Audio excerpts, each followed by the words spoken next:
Yesterday, Yari Montella wrapped up the Moto2 European Championship with a podium, but today the 7-times race winner is out to make it 8 wins for the 2020 season. He's going to face a tough challenge though, because Alessandro Zacconi will be confident of adding to his win yesterday. Dominique Aguirre is back in action in the Moto2 class, and he's getting faster and faster all the way through this weekend. Nicky Tuuli will start from pole position, but he'll be out to make amends after a disappointing outing yesterday where he came away with just a top 5 finish.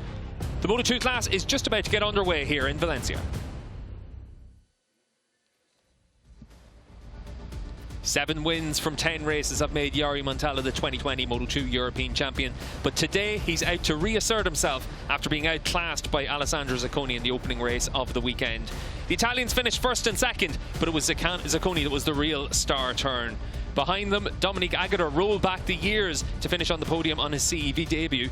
9 years ago, he was able to finish here on the podium in the Moto2 World Championship. Steve English and Kiko Giles here in Valencia, and there's lots of stories to keep an eye on today, Kiko.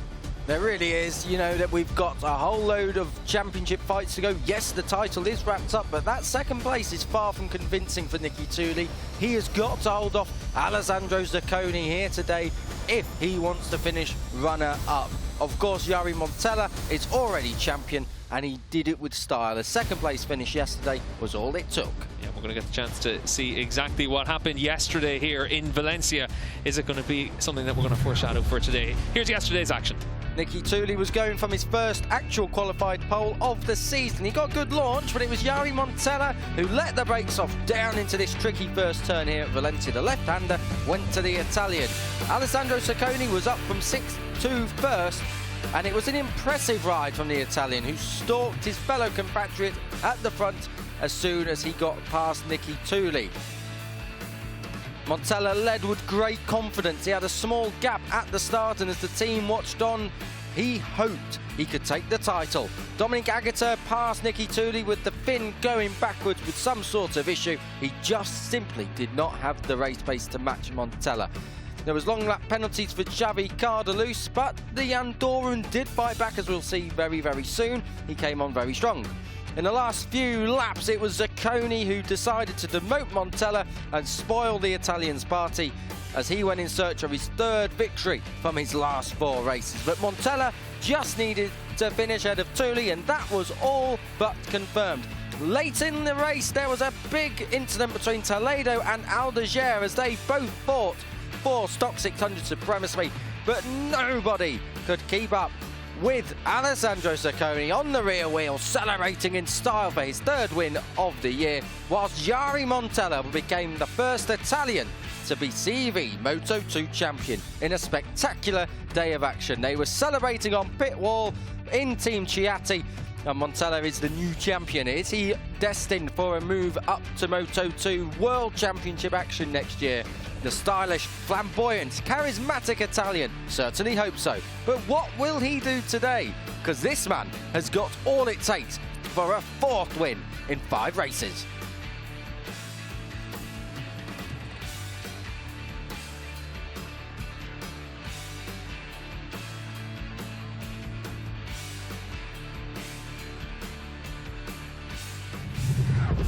Alessandro Zacconi, our race winner yesterday, and certainly was a complete performance by the Italian rider. He was able to just stalk his prey all the way through proceedings, and then eventually when the opportunity presented itself, he made that move to then take the race lead and just ran away then from Yari Montella as well. Really complete performance by Zacconi. His 3rd win of the season. He's gunning for that 4th win today. He said in his post-race interview yesterday, Steve, that it's a shame that the bike has just been set up in that last couple of rounds, and he had this at the start of the season. I think the championship tail may well have a different complexion to it, but it's all wrapped up. The big fight is for 2nd. Yeah, and obviously that fight for 2nd is involving this man, Nicky Tuuli. He's going to start on pole position today, but it didn't fare too well for him yesterday when he fell down the order to finish in 5th position at the flag. It's the first time, Kiko, that he didn't finish on the podium this season, but he really needs to be able to get back onto the rostrum today. Yeah, but it's been a super consistent season for Tuuli, as you can see there with the graph. 2nd and 3rd in all but 1 race, which was yesterday. The 25-year-old Finn, he knows what he's capable of. Will he be able to sign off this season with a final victory? At last, can we see one? He's been a World Supersport race winner. He's a double Moto2 race winner.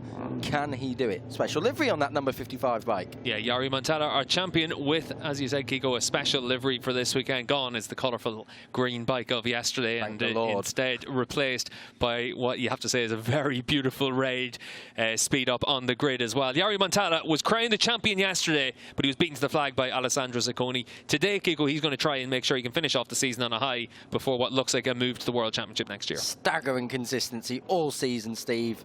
Fantastic stuff from this young man, 20 years old. Yari Montella is number one, as he correctly signals, and just look at that resplendent livery. It's very MV Agusta-esque.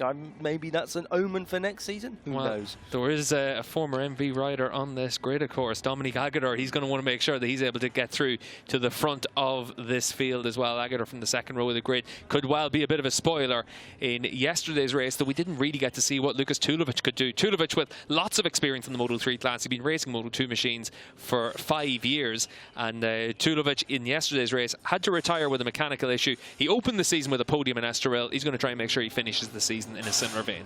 Yeah, a mechanical issue yesterday for Tulovic.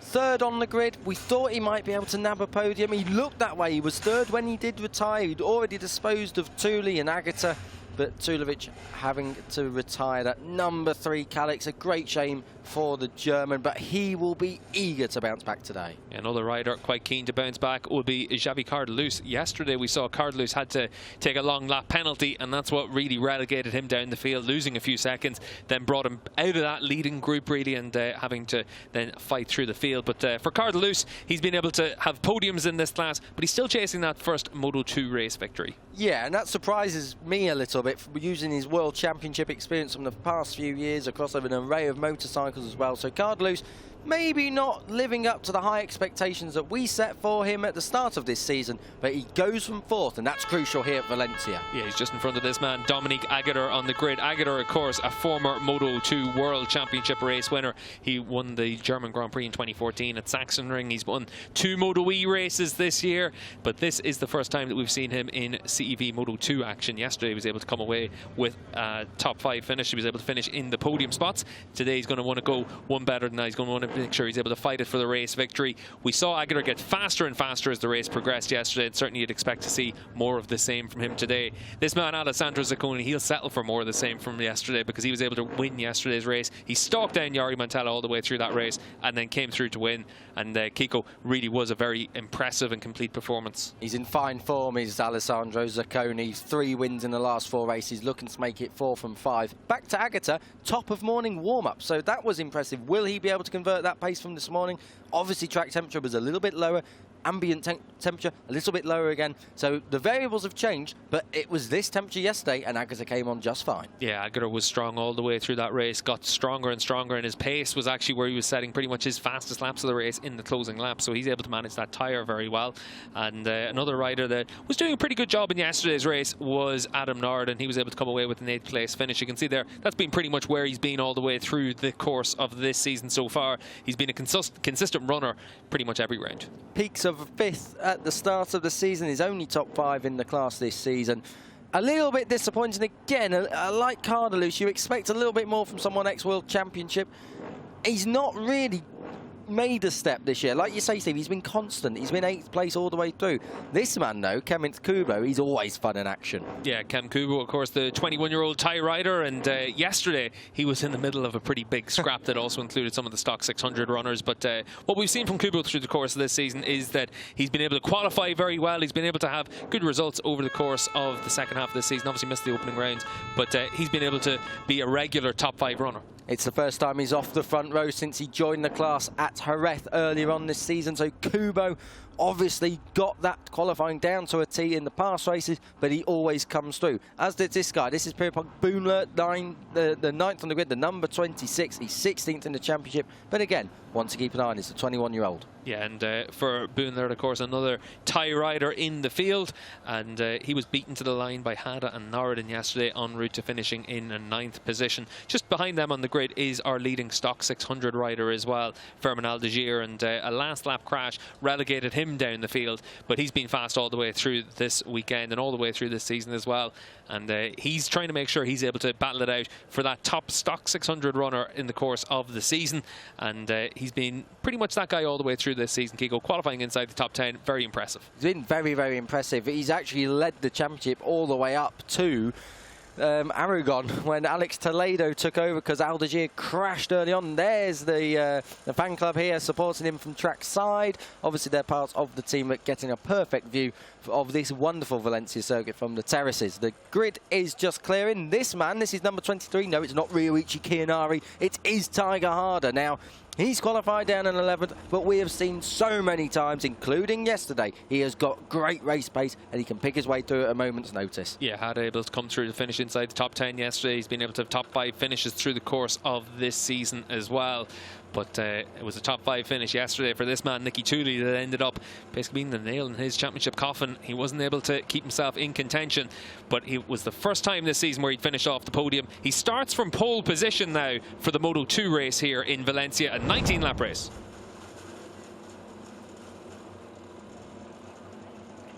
Nicky Tooley starts from pole position in the Moto2 European Championship race here in Valencia, but in yesterday's race he fell like a stone and ended the race in 5th position. He'll want to try and end his season on a high. Yesterday was the first time he didn't finish a race on the podium, and it really did distill down into a battle between Yari Montella and Alessandro Zacconi. Montella was able to wrap up the European Championship yesterday, but now he's going to try and wrap up his season in style with a race victory. Steve English and Kiko Giles bringing the action for 19 laps here in Valencia. And Kiko, we saw yesterday Zacconi really impressive on his number 69 to be able to come through and win that race. Able to get a perfect launch. He was 3rd by the halfway points of the first lap from 6th on the grid, and then from then on in he made mincemeat of Tooley. He didn't really muck around with him, and then he just stalked Montella, something Montella has not had to really deal with all season, because Montella's either been out front or stalking himself like he did with Tooley in the last race at Aragon. So impressive stuff from Zacconi.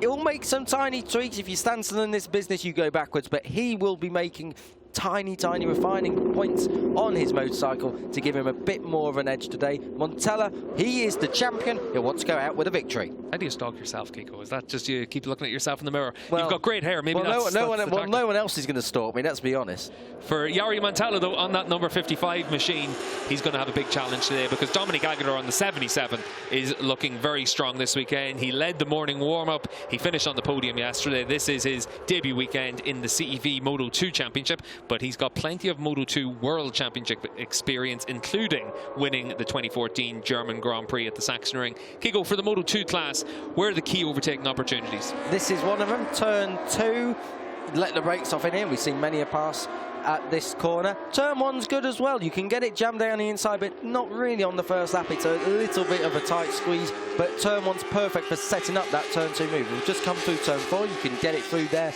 as well. Turn 5, it's more of a repassing place. If someone runs wide on turn 4, you can pick a place back there, but you wouldn't make a pass there.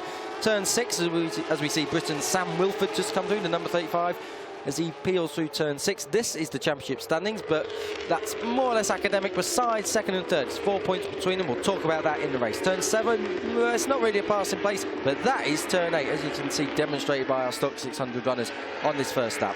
Turn 11, it's not unheard of. It's not the easiest on the bigger bikes. And then it's one line all the way home from here. Beautiful weather here in Valencia for this time of year. It's the 1st of November. May it long last over the next course of the couple of weeks we have on the horizon with MotoGP coming in. We're looking at Andorra's Javi Cardelus. Will he be able to crack the podium? But it's all about this man, that special liveried 55. I was saying to you earlier, Steve, before we came here, we might confuse him with some of the others, but then you quickly corrected me. He'll be out front and not really troubling the likes of Sam Wilford and Tiger Harder. Yeah, all the way through this season we've seen Yari Montella as that front runner and able to win lots of races. That's what's been able to wrap up this championship early, because he's been up against the super consistent Nicky Tooley all the way through this season. Tooley in yesterday's race, though, had a blot in his copybook, the first time this season where he wasn't able to finish on the podium, but he's going to start from pole position on the number 66 machine. Keep an eye out for him through the course of this race. Yesterday was a struggle for him. Yesterday was a struggle for this man as well, Lucas Tulovic. Tulovic retired from the race after a mechanical ankle problem, so he's out to try and end his season on a high. Dominique Aguirre on the 77 from the second row of the grid, definitely worth keeping your eye on as well. But all eyes are on the lights now as we get ready for 19 laps of Moto2 action here in Valencia. The race is underway. Nicky Tuuli from pole position with Lucas Tulivic with a great start on the number 3 machine. Is he going to be close enough to try and attack for the whole shot, or is Tuuli going to be able to hold that off? Actually, Yari Montella doing a good job as we come through the gears to hold on to that second spot. But Dominique Aguirre down the inside into turn 1 on the 77, and he's put himself into that perfect position to make sure he's able to attack in the early stages of this race. Alessandro Zacconi, the race winner yesterday, he's also up into the top 4. You can see at the front of the field, though, a change of place between Yari Montella and Nicky Tuuli. Montella immediately hitting the front in this race. He knows that Dominique Aguirre is going to be coming. You could really have done without that, could Nicky Tuuli? Didn't need to make that mistake so early on. Turn 2 on lap 1 as the field just peels through. The number 55 of Montella out front already, but Aguirre, that's a bit of a wild card there in 3rd place. We didn't see him this high up at this stage yesterday, and we said in yesterday's race if he could get the jump, his times through the race are strong enough to take at least another step on the podium, maybe even 2. Yeah, Hada there on the 23. He's in front of the stock 600 runners at the front of the field. It is still Montella from Tuuli from the 77 of Dominique Aguirre in his CEV debut weekend. Further down the field, you can see the 26 there. That's of Ken Kuba. Sorry, that's of Ken Kuba's teammate, Boonler. Yeah. Too much action here in the opening lap. We need our teeth in here for the tie names, dear me. Yeah, at the front of the field, though, Yari Montella, that's an easy one to say. I'll just stick to Montella on that 55 speed up. He's out in front from Nicky Tuuli. Dominique Aguirre keeping that watching brief in 3rd position. Our front 4 have separated from the rest of the field already. These are the 4 riders that we want to see at the front of the field in this race. They've been the fastest guys, the most consistent guys all the way through this weekend action.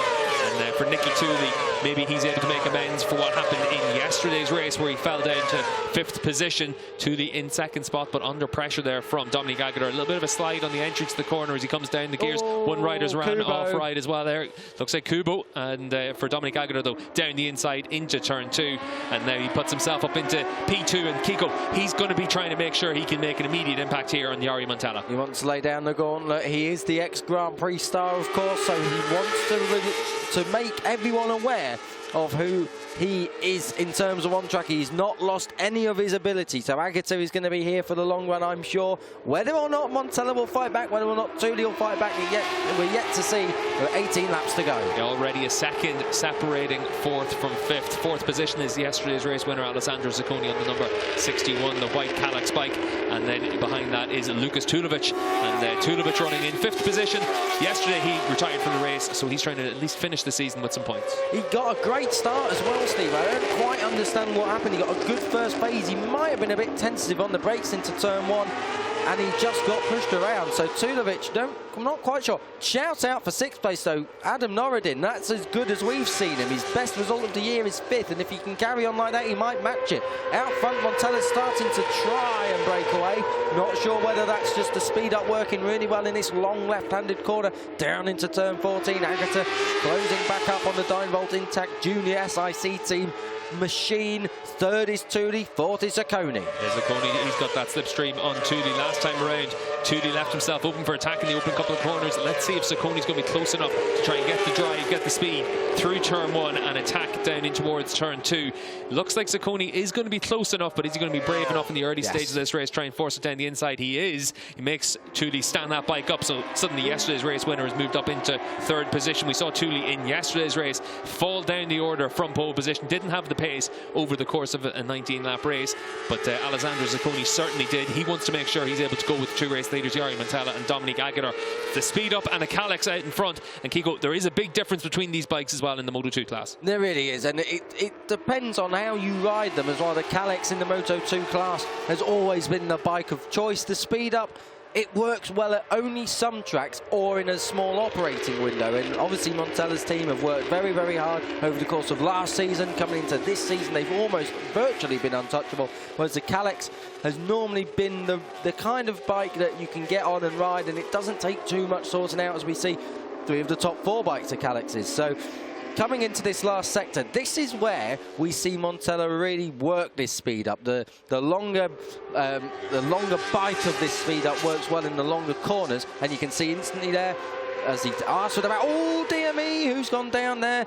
Looks to me, can't quite see. Black helmet, we'll pick that up in a bit. Yeah, looks like it's down there at probably turn 9 for that instant, but at the front of the field it is still Montella leading the way in the number 55 from the 77 of Dominique Aguirre. Nicky Tuuli doing a good job on the 66 to be able to stick with Zacconi's 61.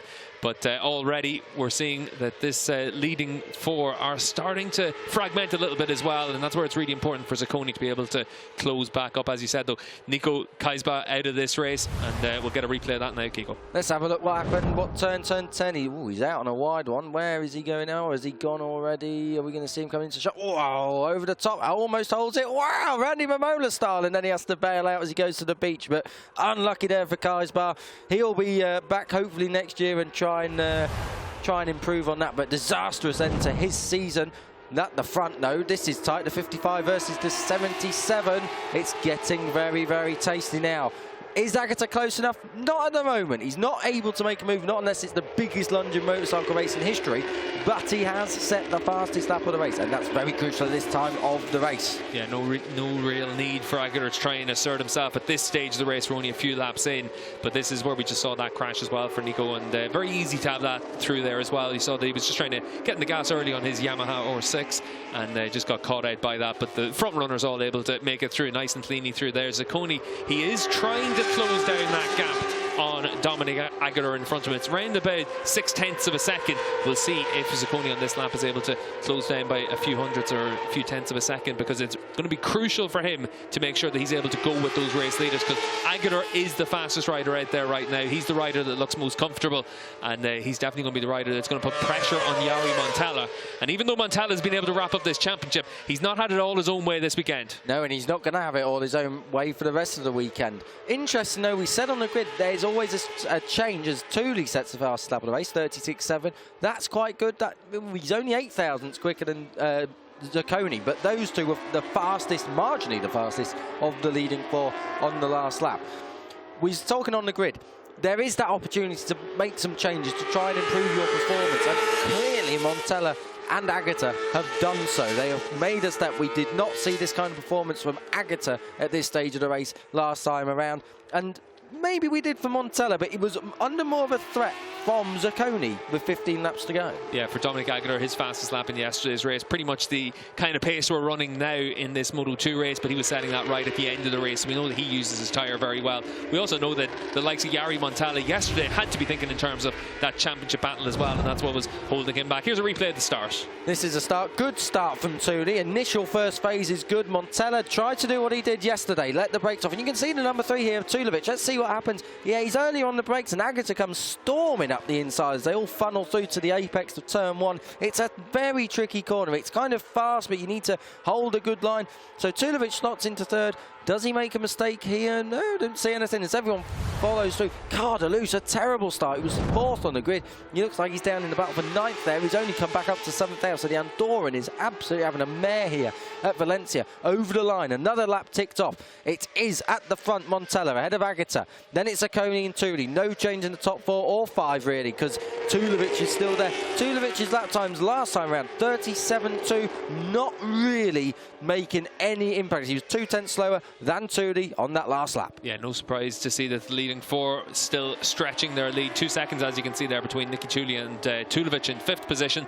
And last time around, the pace from the race leaders all pretty much within a 10th of a second. Once again, Nicky Tuuli actually was the slowest rider in the group last time around, but only by a few hundredths of a second. So it really is very close in that leading 4 positions. We've only got less than a second separating them. And in a Moto2 race around Valencia, that really is close fighting here for those top 4 positions, because we can see from Yari Montella, he's only a couple of tenths of a second ahead of Dominique Aguirre, and then Zacconi and Tuuli very much in tow as well. So all that can change quite quickly. You can see here the number 18 of Cardelouche trying to attack on Adam Norridon, but not close enough to make an impression at this stage of the lap. But certainly for Xavi, we saw yesterday he had to take a long lap penalty, and that's what really cost him a lot of time, pushed him down the field. In this race though, he's just in a battle right now with Norridon. Norridon 6th position, and that's as good as we've really seen from him all the way through this season.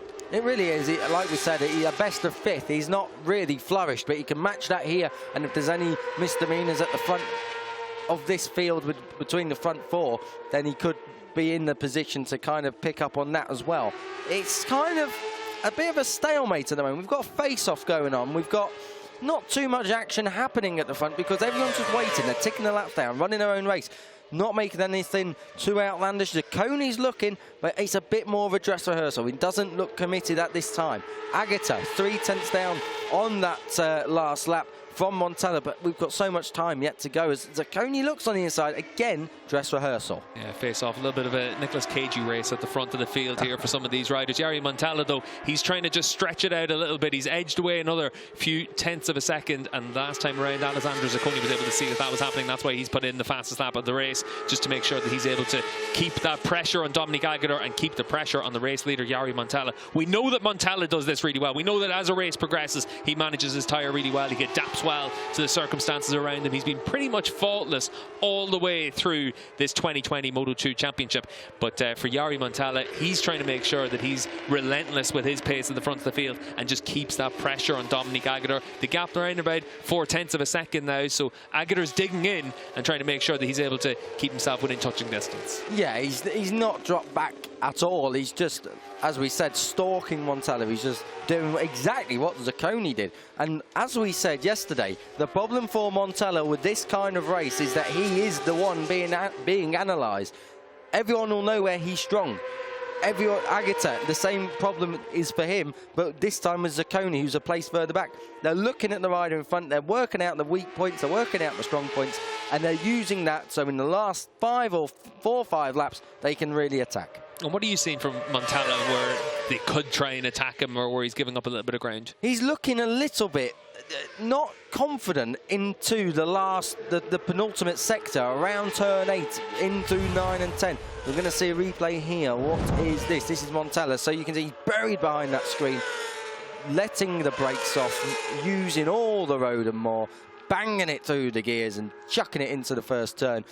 Important first turn, because you've got to get it absolutely bob on right. If you are too slow, then you're running the risk of losing all the speed on exit. Aguirre, perfect, lovely start from Domi Aguirre. He absolutely nails it. Zacconi, leathers flapping in the breeze. As you can see, stomping down the gearbox, chuck it in, and just carry all that speed through. There's not many corners like it. It's a wider corner than you think looking at a track map, that is for sure. Yeah, 6th to 3rd gear, around about 130 k's an hour through there as well at the apex. So fast opening corner, really is eyeing the thread of a needle through there. And for all these front runners, they're doing a good job. For Leon Orges, though, that's the end of his race, the end of his season.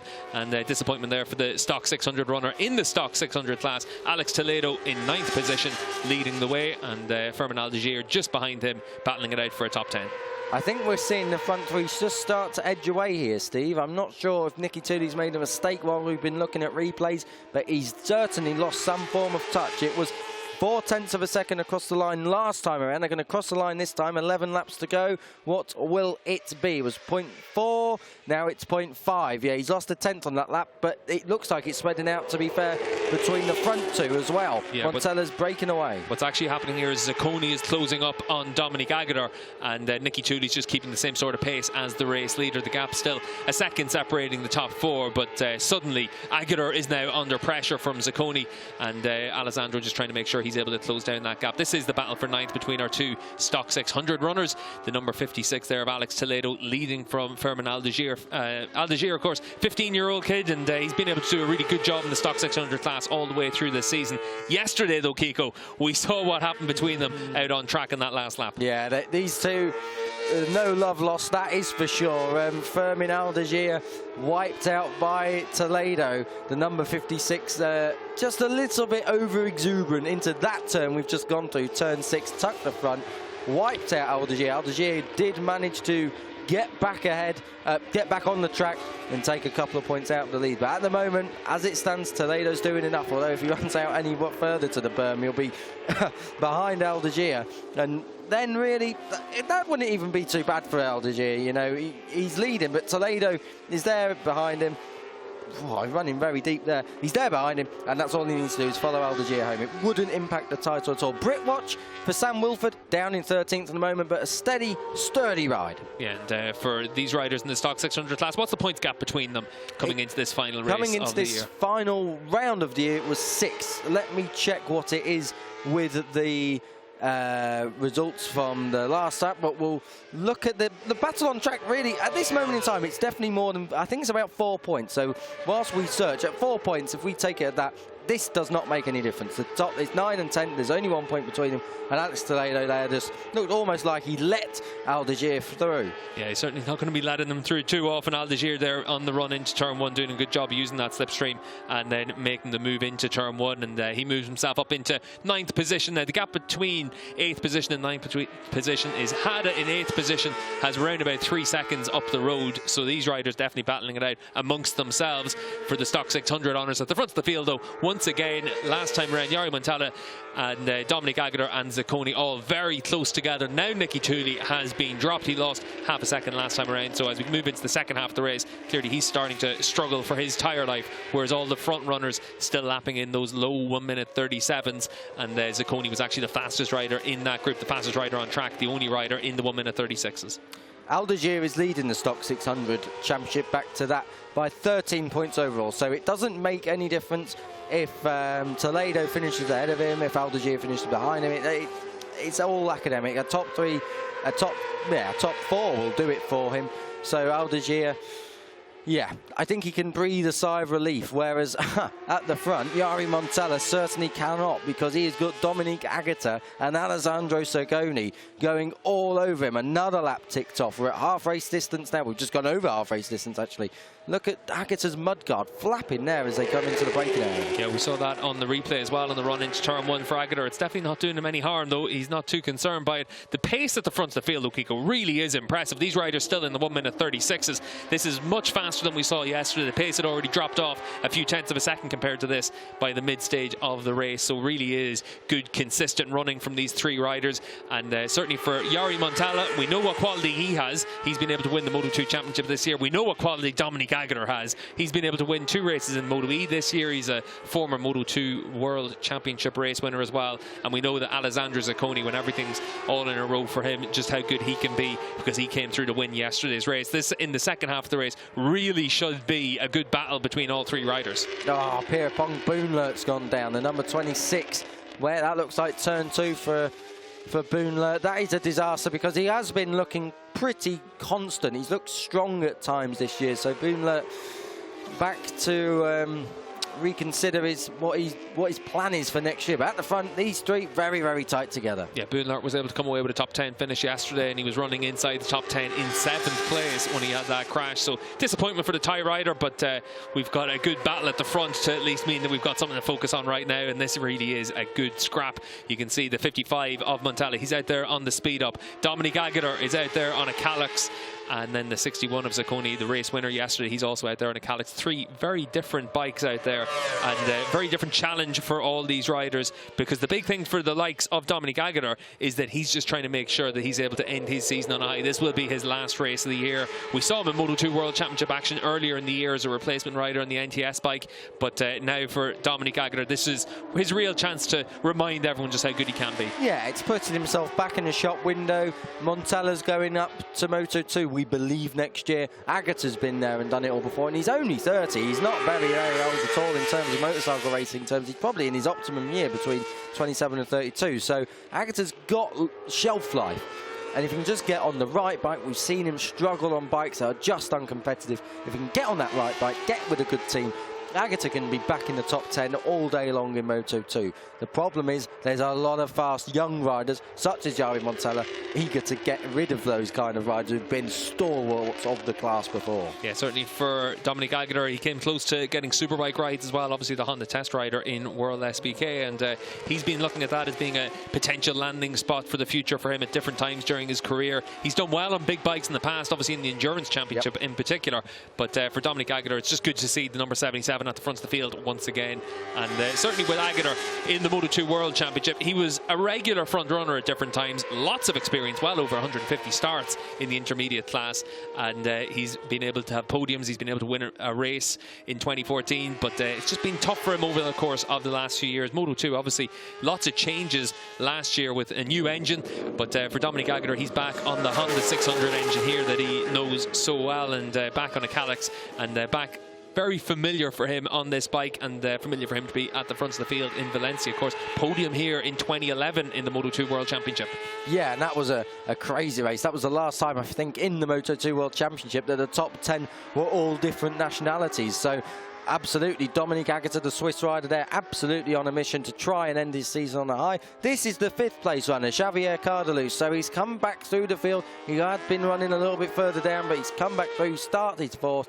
He's in 5th. This is Adam Norridin, the number 7. He's lying 6th place at the moment. His best finish of the year, as we've said many times, is 5th. And the Malaysian rider starting now to try and kick on. The problem is that if he can't really, he's got Tiger Harder, and if he can't hold off Tiger Harder, who is currently on course to take 4th in this championship because of the absent Alejandro Medina, if Tiger Harder gets close to Norridin, you know the Japanese rider is going to try and attack. This is the SOC 600 battle. The number 56 of Alex Toledo now back ahead of the 54 of Firmin Aldeguer, but Aldeguer does not need to worry too much. 8th place for Toledo is enough to give him the title, and is enough to give Aldeguer the title in 9th place. So in all, this is just a battle for final honours. There we are on screen in 9th place, number 54 of Aldeguer. Not the only 54 on a Yamaha this season. Yeah, we've seen that a few times at the front of the field in the Superbike classes in the World Championship, but this is what happens that opened the door for Toledo to get through. That was down in towards the hairpin. Nice clean move there, but taking advantage of Firmin running a little bit wide. Further up the field though, you can see the leading 3 are into their next lap. We've only got 6 laps remaining in this race. The 55 of Yari Montella. Last time around, he was the fastest rider in this lead group, but there's still only half a second pretty much separating the top 3 behind them. Nicky Tooley's given up the ghost. He's about 4 seconds back. He's got a lonely end to this race. He's got 5 seconds in hand on Xavi Cardelus. Cardelus, though, was a lot faster last time around than some of the other riders chasing him, so it looks like it's going to be a lonely one for him as well, because Adam Norridin lost a lot of time last time around, 1.5 seconds slower than Xavi Cardelus, so it must have been a mistake for Norridin. Maybe 6th is as high as he's going to go during this race, but certainly going to be under attack as well from Tiago Hada, and Hada trying to make sure he's able to improve from 7th position right now. The front of the field though, Yari Montella hasn't put a foot wrong so far in this race, but we're now into the business end of it. We're into the final third of this race. This is when we could easily see these leading places all trading with one another. Dominique Aguirre, he's just kept that watching brief all the way through this race. He's 0.3 of a second behind Montella. That's probably been about as far back as he's been. He's usually been within a handful of bike lengths of the race leader. Really has been a very complete weekend for Dominique Aguirre to get back into Moto2 action. He built himself up all the way through, qualified on the 2nd row of the grid, finished on the podium yesterday, was fast all the way through that race. In this race, Keiko, he made a good start, and he's been able to pick off some of the riders around him on the run into turn 1, and now he's just being able to grind out good, consistent lap times. Yeah, he qualified 5th, 3rd yesterday. Can he complete that sequence 5-3-1 here today? He's not out of it. The impressive thing for me, though, is Montella. He's lapping constantly within 0.2 of his best lap time. His best lap time is 36.8. He did a 36.8 2 laps ago. He's done a 36.9 this time. Tiger Harder has got ahead of Adam Norridin. That's for 6th, so Harder securing 4th in the championship standings if it stays like that. But out the front, again, everyone's holding station. No one's wanting to show their hand at this stage of the race, which I find not unusual, but they're not really that close to each other, which can have its benefits. If you're a little bit further behind a rider in front of you, you're allowed to run your own lines. You're not really held up in the corner if you've got a faster bike in the corner. You've kind of, different bikes work in different areas of the track very, very differently. The Zacconi gap here, lap time difference. Laps are wrong for that. It was down in the 1 minute 36s last time around. We're doing ETC times if we're doing that. It's not raining, is it? And certainly not right now. It's raining at the front of the field though for Yari Montella. He's making sure that he's able to get himself out in front, stay in front and open up a little bit of a gap. We've seen Dominique Aguirre lose a little bit of ground because he's moved closer to Zacconi at different times, and he stretches away from Zacconi as well. So these bikes working in very different places on the racetrack right now, but Dominique Aguirre on the 77 looks like he's got his bike working pretty well right now, and we'll see what Yari Montella was able to do on that last lap, see if he was able to just stretch out any sort of a gap. You can see there a hand coming off the bar for Dominique Aguirre as he comes down that start-finish straight. Montella comes across the line. line. We've got 4 laps remaining, and the gap staying very constant. There's only a few thousandths of a second separating our 3 race leaders on their lap times last time around. This is Nicky Tuuli. He's very much in a lonely race right now. 6 seconds adrift from the race leaders, but 7 seconds clear of the chasing pack. This is our Stock 600 battle. You can see it's still Toledo on that number 56 machine in front of Aldeguer on their battle for the Stock 600 honours on their Yamaha or 6s. Further down the field, this is the number 13 of Mattia Ratto, and he's doing a good job to be running inside the top 10. Lucas Tudovic falling to the back of that group now as well. Tudovic, of course, a front row starter, but hasn't really had that pace all the way through this race, and he's fallen down to 12th place now. Look at this, Steve, at the front. Agata pushing on now on Montella, but this is a part of the circuit where I thought Montella was a little bit weak, but he managed to pull a bit of a gap there on Agata. So maybe he's changed the style or something there, because earlier in this race it certainly was not the case that Montella was better in that sector. Agata, second place. Agata's got the hardest job. He's kind of got to go off the racing line to attack, but leave himself vulnerable from behind if Zacconi can get close enough. Yeah, he hasn't really even looked at ghosting the move at this stage, so he's been able to hold his lines. He's been able to just stick where he hasn't been putting any dirt or anything onto his tyres. He's been able to be nice and comfortable out there. We haven't seen any of these 3 riders having a moment, and their pace is actually very fast. They're only half a second slower than the times that we saw in qualifying, which was on obviously a low fuel, fresh tyres, and ideal conditions. So certainly right now the pace is very consistent to be running inside the 1:36s all the way through proceedings here in Valencia. He's lapping about, they're all lapping about a second quicker than Nicky Tuuli, so unfortunately for him, I think his race might well be finished as they come through turn 2. Exiting turn 2, Montella going now towards turn 3. Now that is the kind of corner you've got to be very, very fast in there to set up a move. And you can see Agata, he is an absolute hound on the braking zone there. So Agata, turn 3 and 4, that might well work for him. And he's close to this tight and twisty kind of car parky bit. There's no real overtaking opportunity though from that far. You've got to be right on the rear wheel. Yeah, and you can see for Dominique Aguirre that he has closed right up. He's got that opportunity. You can use the slipstream to try and attack down in towards turn 8, but with 3 laps to go, probably a little bit early for that. This is Yari Montella on the run through the first gear hairpin. Let's see if he has a little bit of a bobble, and that's what gave it. And he did indeed. That's what gave a lot of hope then to Dominique Aguirre. Aguirre able to close right up as well. Nicky Tuuli though on the run down in towards the hairpin as well. Yeah, let's see the Tuuli. He's more or less the same really. Bit more elbows out there, asking for the power. Picks the bike up, squirts him down towards turn 12. This is Zacconi, bit more flowing on the way in. Different bikes working differently. Obviously Zacconi and Tuuli, they're on the same motorcycle, so it doesn't make too much difference. It's more the rider. Let's get back to the action though, and at the front Montella leads Agata, but we've only got 2 laps to go now. Yari Montella, how much does he want to win? If Agata passes him, he's got nothing to lose. He's already champion. Will he fight back? I bet you any money he will. But if those 2 start messing around, then you've got to think about Zacconi. He is there to pick up the pieces if there are any left for him. This is Tuuli in 4th. Yeah, Zacconi in 3rd position last time around. The pace did drop off a little bit for the race leaders because now they're starting to think about how they're going to battle with one another. That's Xavi Cardelus coming through in 5th position. Cardelus, of course, yesterday had pretty much a similar race on his own at the closing stages, but further down the field, the Stock 600 race still very much going on between Alex Toledo and Fermin Aldeguer. At the front of the field, though, the gap between our race leaders has changed because Dominique Aguirre has hit the front. That'll be down in towards turn 4, where we saw Dominique Aguirre make that move. It's been coming for a while. We saw that he had been able to close right up on Yari Montella. Now we need to see if Montella is able to answer straight back. He's got a good drive through turn 7 into the kink. Not close enough to make the move into 8, but will we see him make the move down in towards 9? We know that he's able to hold the tight line through there. This is a replay of how Dominique Aguirre took the lead. Yeah, really fast through turn 3. He's still a long way back there and absolutely lets the brakes off, hugs the white line. Montella was a little bit wide, maybe he was expecting it, and through came Agata. Now then, we're coming down towards the business end of the lap. This is where we have seen Montella work very, very well. Agata wide through 12. This is where the power is crucial. Look at Montella, he's going to build. We're going to go into turn 14. He won't let the brakes off this time, but on the last lap, he may well have a little think about it. We've got 4 kilometres left here. The last lap is coming up. Tension on the pit wall. Can they complete their season with a win? Montella's alongside. Is he now? Yes, he's already through. He doesn't need the slipstream. He's ahead. Agata needs to let the brakes off if he can, but he can't. So Montella back in the lead. Agata backing it in. This is coming down. It's going to be gloves off, Steve. Yeah, for Yari Montella, he's able to use that slipstream to make that move on Dominique Aguirre.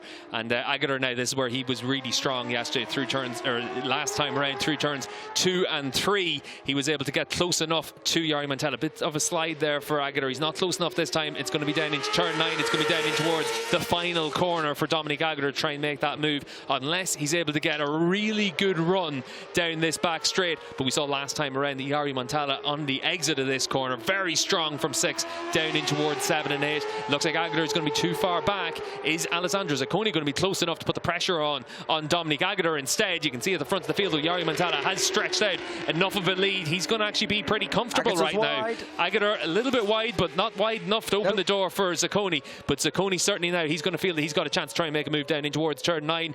Not close enough for Zacconi, so it's going to come down to the last corner for Alessandro Zacconi. Out in front, you can see Dominique Aguirre a foot off the peg. He's pushing hard. Zacconi's going to have an opportunity down into the last corner. Yari Montella on this lap, though, doing a really good job to stretch out this lead. Behind him, Dominique Aguirre. Is Aguirre going to go defensive down in towards the last corner, or is he going to have to just try and carry as much speed as possible? It looks like he's been able to carry that speed through turn 13. He's going to stay in front of Zacconi. Yari Montella, though, is going to be able to race the absolute perfect race here to wrap up his season. The 2020 Moto2 European Champion finishes the year in style with a last lap victory from Dominique Aguirre and Alessandro Zacconi.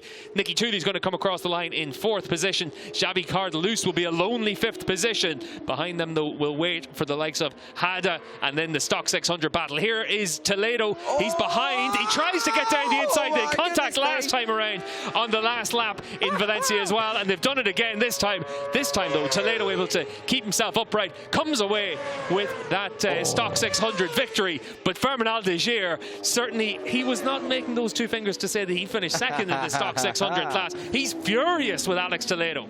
That was quite incredible. Toledo, you can see there, he let the brakes off. He had nothing to lose. He was on the inside line. Yeah, and Aldeguer, we apologise there if you can read his very bad hand gesticulations, but that was drama of the highest order.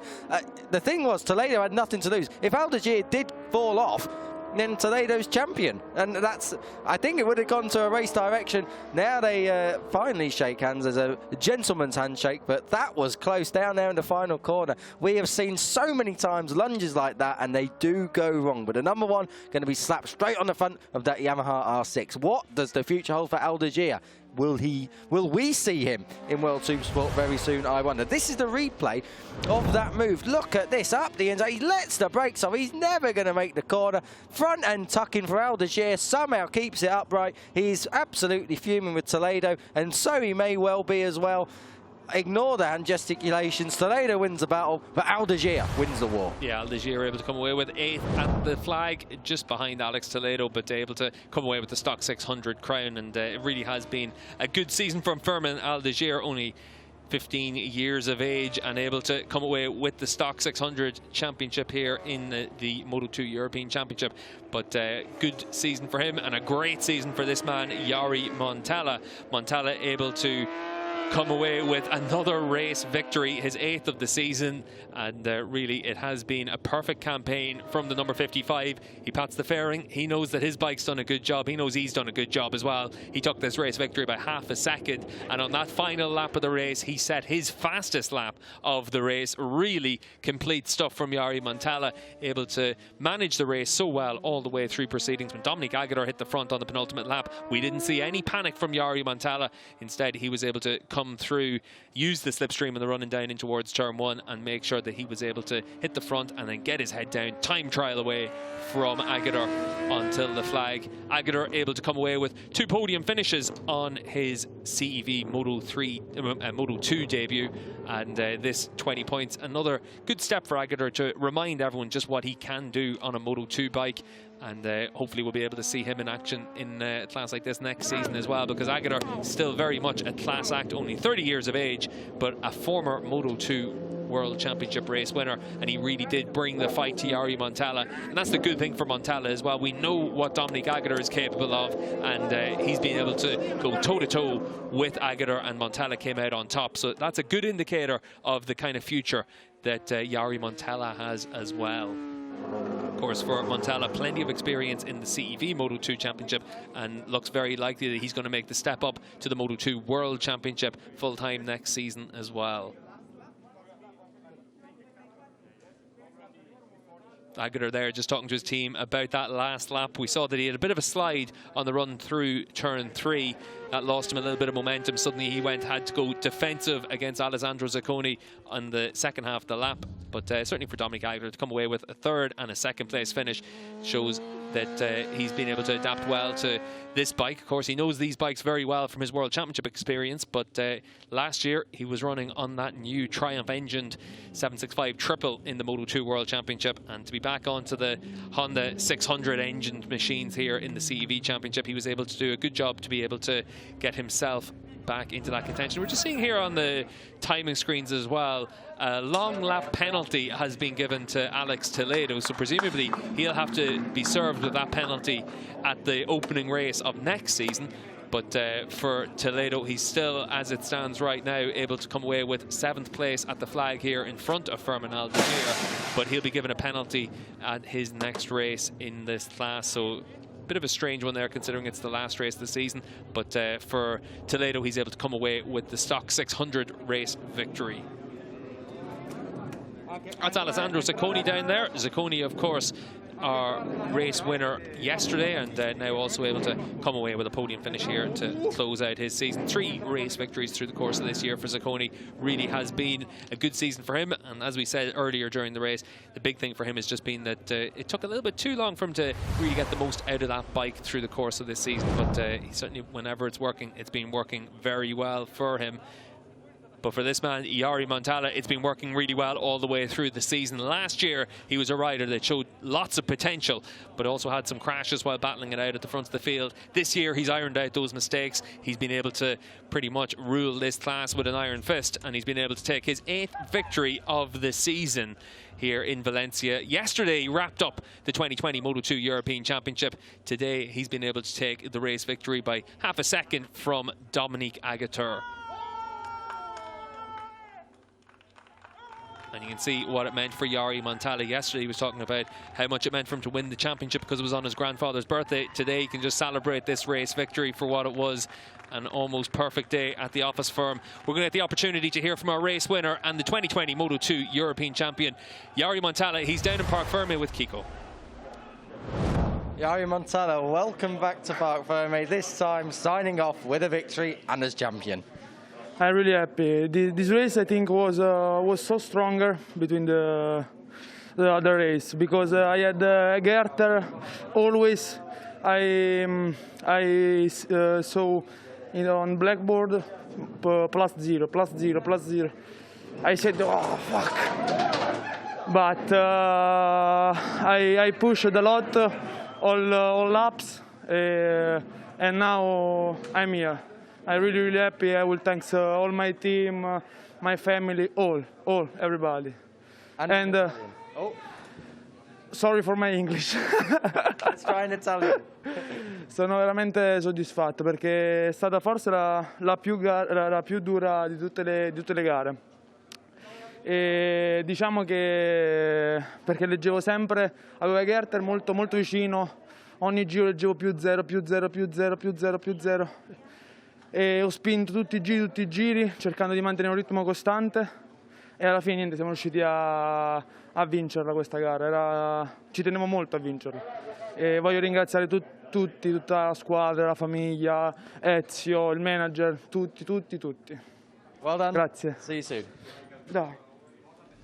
You can hear the emotions there for Yari Montella. It was an action-packed race for him. You could hear that he was saying that all the way through proceedings he was just getting +0, +0, +0 on his pit boards. That was the gap back to Dominique Aguirre, and as the race progressed it really did come down to a fight between Yari Montella, Dominique Aguirre and Alessandro Zacconi. Here's the action from the final Moto2 race of the European Championship season.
Half a second doesn't have to do justice for the job that Yari Montella did during the course of this race and also the course of this season. He was able to hold off Dominique Aguirre in a last lap tussle from Alessandro Zacconi. Zacconi on the podium to finish his season after winning yesterday's race. Nicky Tuuli in 4th position from pole position, and then Xavi Cardelus had a bit of a lonely race to come home in 5th position. Fernand Aguirre was now being classed as our top 600 rider. It looks like Alex Toledo's been given a time penalty now after that last corner incident.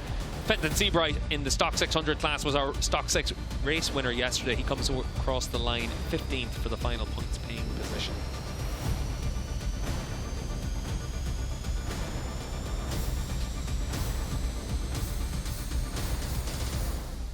So our Moto2 European Championship riders have now closed out their season, and they closed it out with a cracker as well. Yari Montella able to take this race victory. 19 laps and only half a second separated him from Dominique Aguirre at the flag, with Alessandro Zacconi only a few tenths of a second back. Kiko, it's been a real complete season from the Italian. It has been such a complete season, started and finished in the same way. But this is Fernand Aguirre after that hair-raising final lap battle with Alex Toledo. He actually high-sided into the Parc Ferme as I was talking to Yari Montella, caught us both off guard. Zacconi, winner yesterday, 3rd place in the race today. 2nd place is Agata, but yes, that is the champion. Yari Montella doing Italy proud, the first Italian champion in the Moto2 CV European Championship. And now he will get his trophy from Jean-Marc Desnoux, the Vice President of the FIM Europe. Team trophy there. A class season from all 3 riders, except Agata, all 3 riders and Agata in this race. Everyone doing very, very well. A real strong season for all parties. Montella, what a season it has been for him. Numerous victories, by far and away the class of the field. Agata, a very, very solid performance from him. Coming in as a debutant this weekend to come away with a 5th on the grid, a 3rd in yesterday's, a 2nd in today's race. Good job. But that is your champion and your race winner. Starting the season as he meant to go on, ending the season as he started. And he'll get also Agata will get the €250 check. Of course, if they can pass that over, that would be absolutely phenomenal. But here is the national anthem for Italy, for Montella.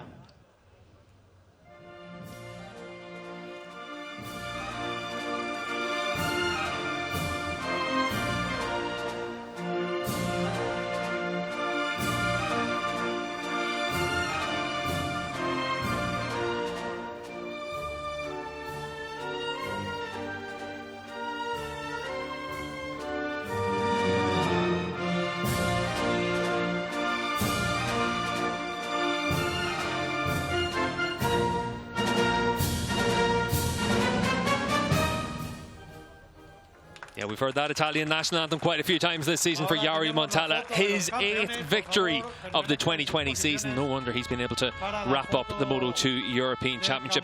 That is the Moto2 Championship wrapped up as well in style, with a 3-way fight at the front of the field. Montella being able to hold off Dominique Aguirre and Alessandro Zacconi, and certainly does just show the level of this championship as well when a rider like Dominique Aguirre, with all of his experience, comes in and he's able to battle at the front of the field, but ultimately the champion is able to come out on top.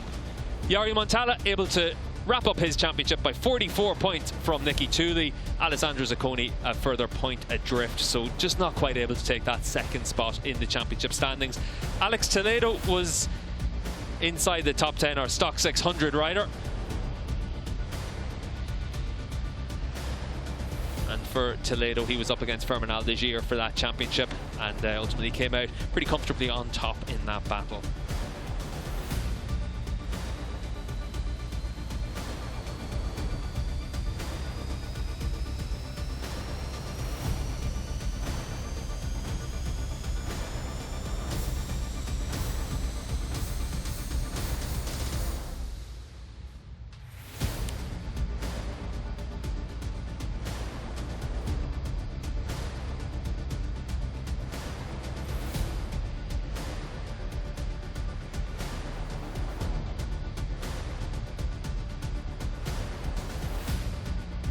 So the Moto2 European Championship comes to a close, and it comes to a close with a familiar sight. Yari Montella, our champion, able to win his final race of the season. Montella from Dominique Aguirre and then Alessandro Zacconi. There's a big future for this man, Dominique Aguirre. It could well be in the World Championship next season. He's been able to sign off from his European Championship season in style.